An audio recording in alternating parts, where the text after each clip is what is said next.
Pernah tak kau nampak game baru keluar and kau macam, ya, nampak lawa, tapi tak adalah secantik game dulu ni. And game tu lagi lawa daripada setengah game yang rilis sekarang ni.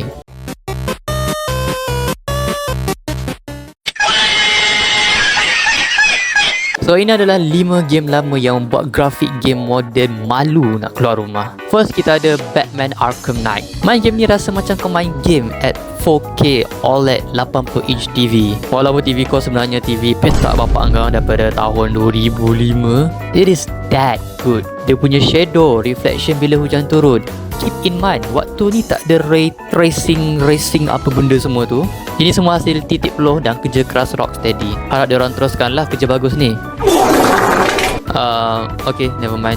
Kalau aku tak tahu pasal game ni and kau bagi tahu aku yang game ni release tahun ni, I'll believe you, really.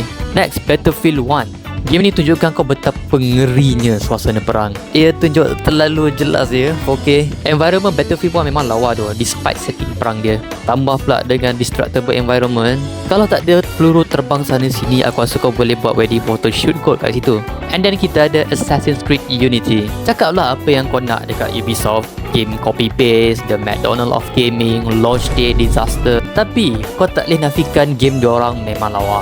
And Assassin's Creed Unity adalah contoh terbaik.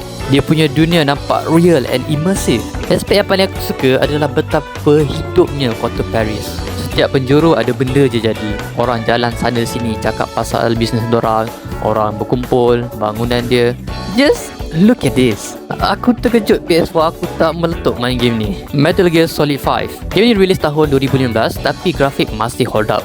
Dia punya texture, lighting, landscape masih lagi boleh bersaing dengan game sekarang. Well, Kojima kan, kalau buat game bukan nak 5 tahun tahan, dia fikir 50 tahun terus. Last but not least, Final Fantasy 15. I mean, aku selalu dengar lah yang grafik Final Fantasy ni lain level dia.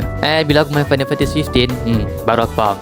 Foliage tumbuhan dia nampak real loh. Draw distance, oh, sejauh cinta kita yang tak kesampaian. And pemandangan dia memang nampak menakjubkan lah. And aku rasa ini pertama kali aku nampak muka anime 3D style yang lawa, yang tak nampak macam sampah. Lepas tu lagi satu, aku syak lah yang game ni bukan main lama lagi nak develop sebab makanan dia. Aku rasa separuh budget game ni habis dekat grafik makanan dia. Like bro, look at this. It looks better than real life. Nak je aku masuk lepas tu ambil satu. Alright, that's all for me. Aku ada lagi je game yang aku nak cakap pasal topik ni. So let me know if you all want part 2.